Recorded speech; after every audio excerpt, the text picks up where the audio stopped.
Good morning, everybody. Good morning. Today we're going to discuss a topic that many people are interested in.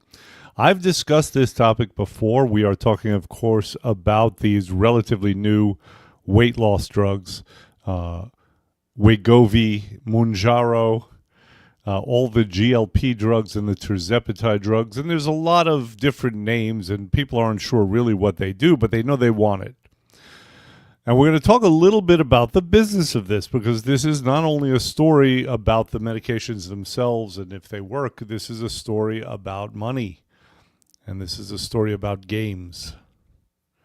And we love discussing games. Last week we discussed the game of baseball. So there's the game of baseball, there's the game of football, there's the game of life, there's the game of selling medications to consumers. So we want to discuss that game a little bit. When we talked about baseball last week, and you'll pardon me, I'm not going to get into this metaphor really too long, but it is instructive. We talked about the fact that it's a game of opportunity, and that with each opportunity you have a chance to capitalize on that opportunity or not. And if you capitalize on that opportunity, it has an impact. So in the realm of health and weight loss, you have, let's say, 3 opportunities a day. Those are your meals. Of course, you have more, right? And each day is a game. So with each meal, you have the opportunity to capitalize and go and make an impact towards health, or make an impact in the other direction, towards lack of health. So we play this game every day of our lives, thousands of days over a lifetime. And we have a lot of opportunities, and it can get very exhausting. It can get tiring because there is a lot around food. We've had this discussion as well. We want flavor. We want something fast. We don't want to prep. I mean, we're bored of the whole situation already. We've eaten enough at a certain point in our lives. After you've eaten for 5 decades, you don't want to be bothered anymore. Of course, if we want to stay alive, if we want to be healthy, we have to. So we have to make these compromises sometimes. And what we want to do, ultimately, a lot of us get to this place where we want to rig the game. No different than baseball. Our New York Yankees are now being accused of rigging the game because they've created new bats this year. Now, it turns out it's perfectly legal, so it's not a rigging per se, but it is an advantage. And that's what we want also in the realm of life and in the realm of weight loss. The best way to play any game is to rig it in such a way that you are almost assured of victory. And this is what is so seductive about these weight loss drugs, because the perception is that they rig the game. This is why consumers want them. It gives you advantages. It gives you the advantage of not being hungry. It gives you the advantage of, and this is theoretical, not having to worry about what you eat, not having to make those decisions. You know, the ultimate goal for people is to eat whatever they want and to not gain any weight and to be as healthy and lean as possible. So this goal will likely be achieved when we are in heaven. But on this earth, it doesn't exist. In this country, it doesn't exist. It's another thing we're fighting. We're fighting the culture of this country. We're fighting all the chemicals in this country. We've talked about that too. That's the macro level influences that mitigate against us being as healthy and lean as we want to be. So we're fighting a lot. We don't want the fight. And again, that is the computation that takes place in our minds. That's why these drugs are so appealing. Because in an ideal world, it makes it so we don't have to fight anymore. It's not a battle. We get to just have what we want. We get to have our results.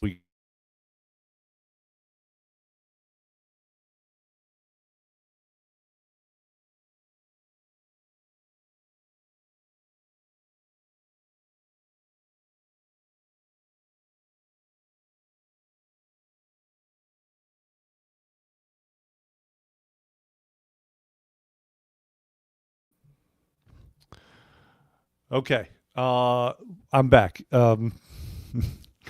That's probably not what happens in practice. In practice, there are all kinds of things that get involved. Can these drugs be successful? Yes, they can. They tend to help people not be hungry. They're basically hormones. That's what they do. They do what hormones do. And as a result, they can make it so we're not hungry. They can make it so we have a tendency to burn more fat. They can help in these ways. But for between 15 and 30% of people who take these meds, they don't work.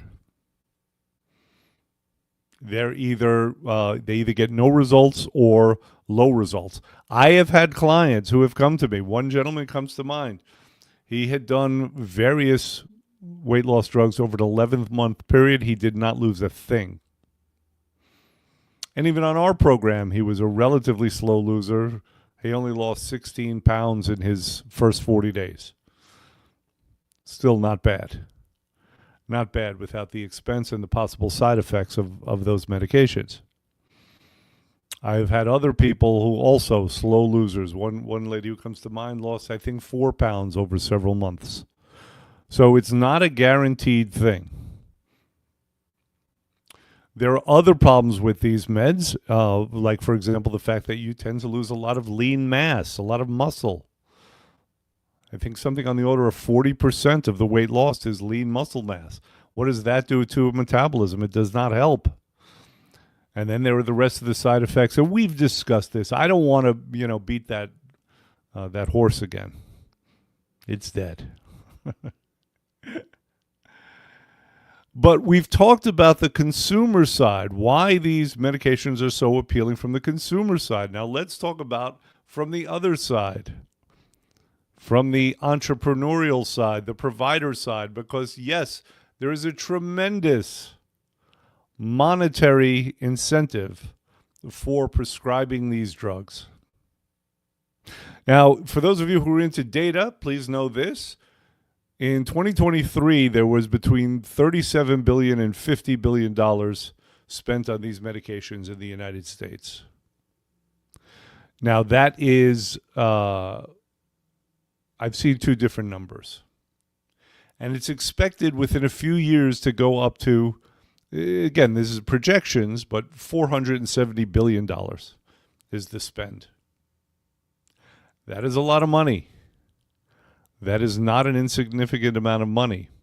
And why? Because besides the fact that it's a desirable product, the people who sell it are making a lot of money. Obviously, there's the pharmaceutical companies, but there's more. This gets really interesting. Have you noticed that it's not just the pharmaceutical companies selling these products under the brand names? But you also have something called compounding pharmacies. And this whole issue, I didn't understand how these compounding pharmacies were getting involved. You've heard of this. Most people have heard of this. Like, they getting it compounded. But now I looked into it a little bit, and now I have a much better understanding. Here's how it works. We have laws in the United States that says if there's a shortage of a medication and it's deemed necessary, compounding pharmacies are allowed to step in to fill that gap. And because of demand and because some of these medications are difficult or slow to be made, that has happened. So that's something that has to be declared by, I believe, the FDA, the Food and Drug Administration. So you have these compounding pharmacies. Now, what exactly do they do? Well, they're able to kind of gather in, source the raw materials, and they create these medications. Now, some of you might be asking, well, how do they get by the patent laws? You have these big pharmaceutical companies who have all these lawyers on retainer, and they are protecting their intellectual property. So how do they get by it, these compounding companies? Well, there's a couple of ways. The main way is that it's custom for each patient, right? So they have the right to do it because there's a declared shortage, and then the way that they get by the IP protections is that it's quote unquote custom for each patient. Now, is it really? Are they changing the formulas for each patient? No, not necessarily. If they put the patient's name on it, suddenly it's customized. It may not be that simple, but there are loopholes. They're not necessarily making it custom. But some places are. And by the way, we're talking about compounding pharmacies, but we're also talking about other groups. Theoretically, a doctor's office or a weight loss clinic, they can get certified in order to be able to compound. Okay? Or they could purchase from a compounder, and there are various financial incentives to do that. So we'll take a look at that momentarily. Okay? So now you have all these other companies, you have these places that are filling the gaps, and it is tremendously profitable. Please understand something. When a doctor prescribes a medicine, he is not getting a percentage of that medication. Okay? Doctors, MDs who prescribe are making money by having people come into their office, so they charge for visits. So if they have a person who they prescribe one of these medications for, well, that person may come back in, a half a dozen times, a dozen times, and if that's the case, well, you could multiply that by a patient visit, whatever that costs, $150, $200. So you could see that over the course of, a care plan, they can make $1,000, $1,500, something like that. But if the doctor purchases from a compounding pharmacy, well, now they can mark up, right? So if they buy it for $80 a dose, let's say, well, they can mark it up to $500 a dose. So you could see how the profits can grow like that. You can see about how this niche grew up. If you're wondering why it's ubiquitous, why you're seeing it and hearing it from everywhere, this is the reason. There's a lot of energy behind this. There are a lot of advertisements. There are a lot of doctors who are doing this as another source of income. There are a lot of, clinics. I mean, it's unbelievable. There are so many points of distribution. And this is why. And in addition, there are ways to compound the compounding. So to compound the money made when you get the compounded pharmaceutical, right? How can you do that? Well, you can add other services to it.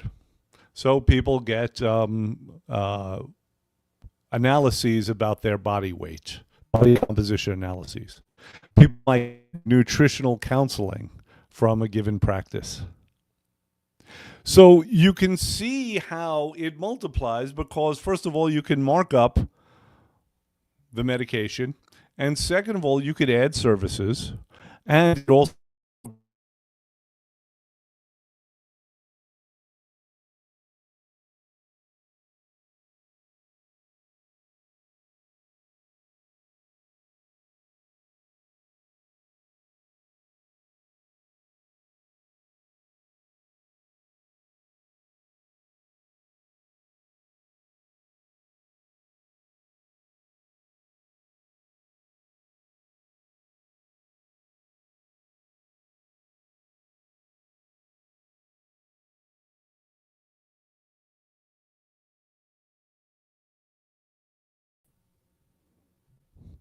I am so sorry about this. I mean, I've changed everything.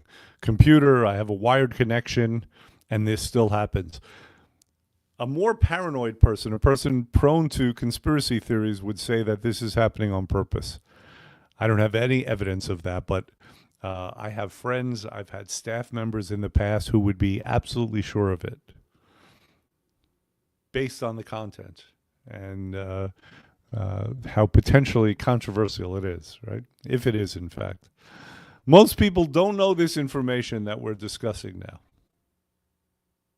And we're discussing the kind of additive or exponential effects that this medication can have as far as income for the people who are distributing it.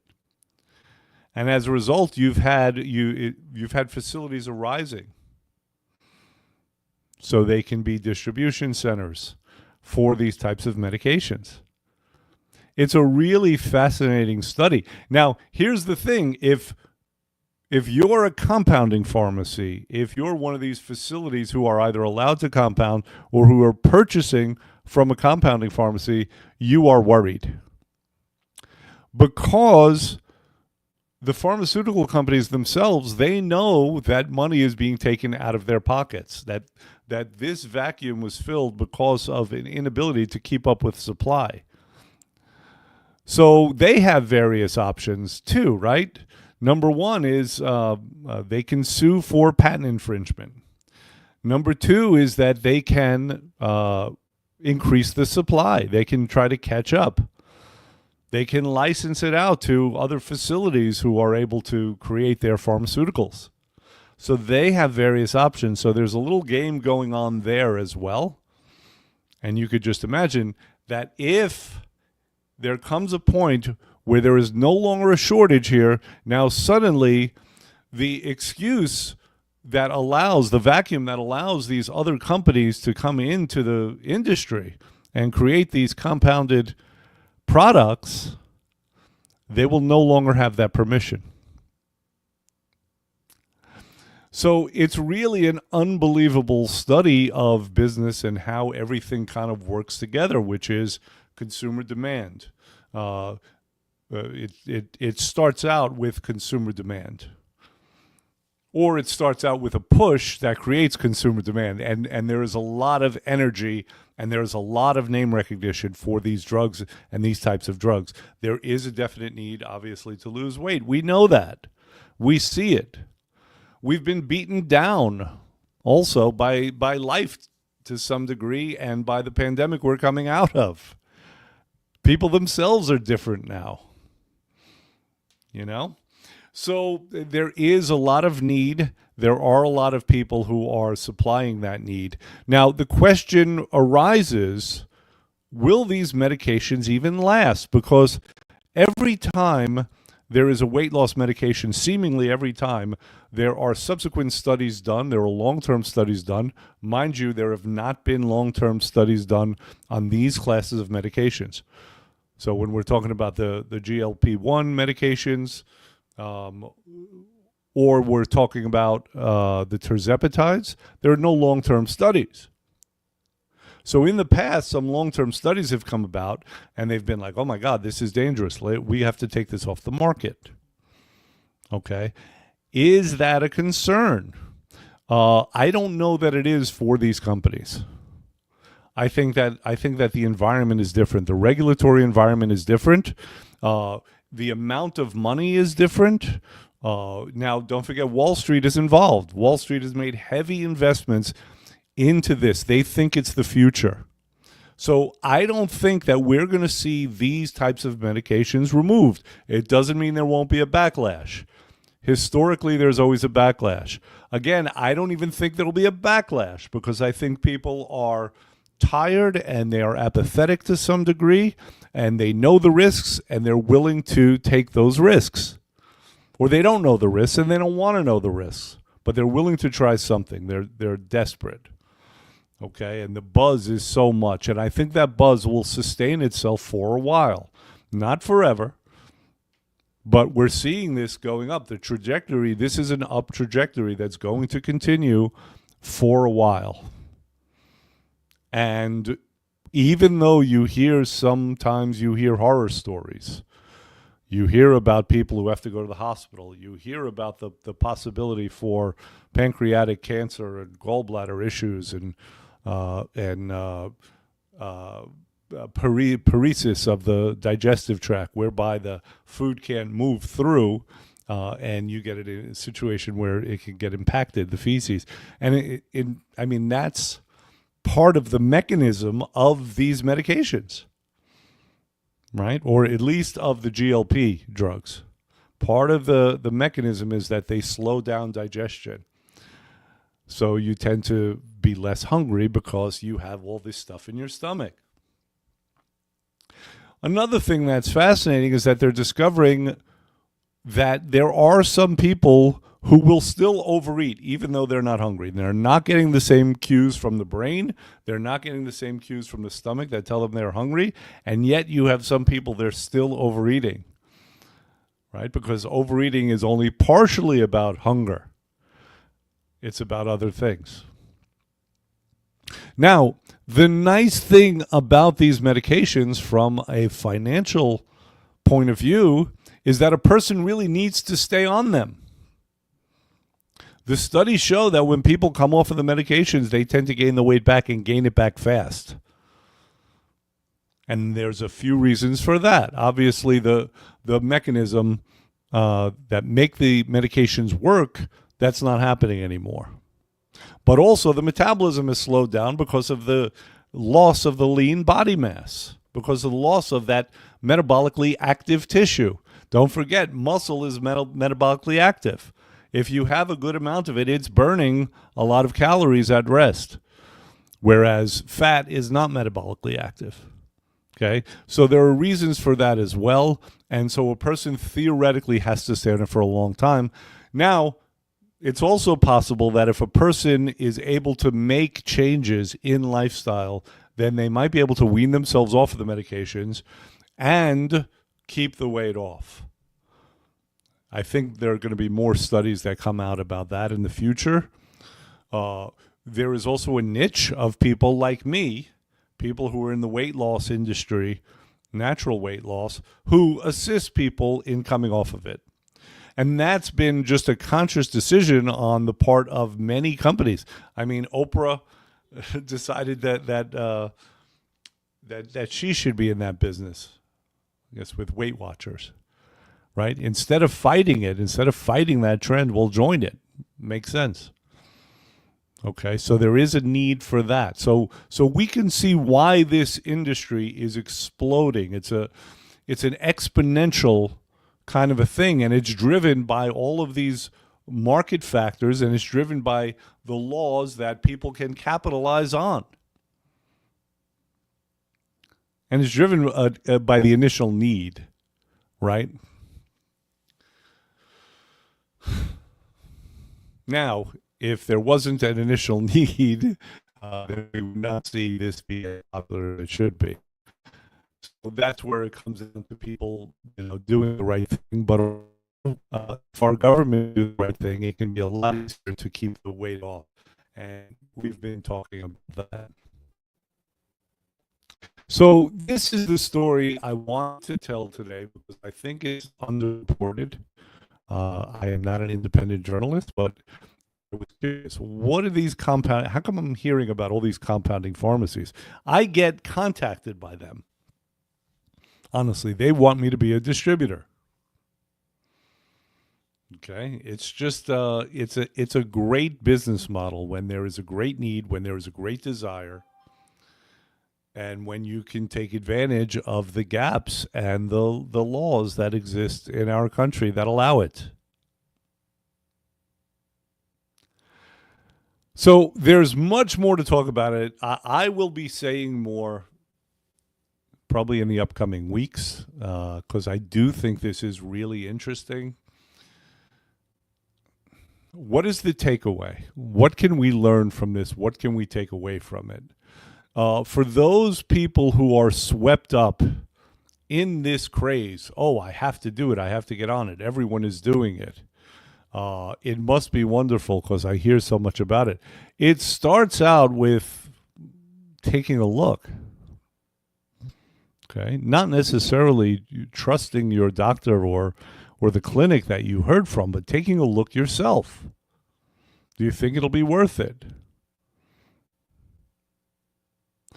Obviously, there are people who are willing to do anything. There are people who don't mind the potential for side effects. There are people who are not averse to taking medication. There are other people with a more holistic point of view who are averse to taking medication, certainly if they don't have to.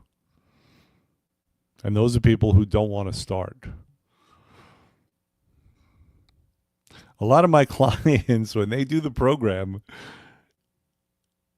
their friends will be like, "You're on Ozempic, aren't you?" And my clients will say, "No, I'm doing it naturally." And Their friends don't believe them. But I'll tell you something. This is based on observation alone. People, when they do our program, they look healthier. It is not the same concentration. We're not looking to do the same things that program is doing.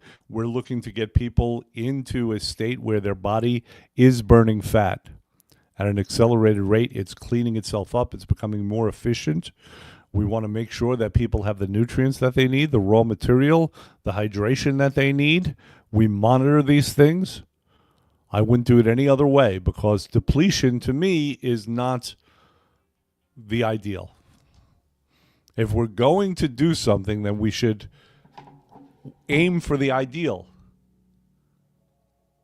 We shouldn't necessarily aim for something that will get a result, but not a complete result, if that makes sense to people. If the result is to be leaner and healthier and to burn fat, then that should be the focus. So, okay, that's going to be it for today. I never know how to end off. I just usually just abruptly say, okay, let me stop yapping at this point, and that's what I'm going to do right now. Hope this was beneficial. Hope this was meaningful. Pass this on to people who you know need more information. I try to simplify it and filter it down so it is useful, and we will be discussing it more. Take care.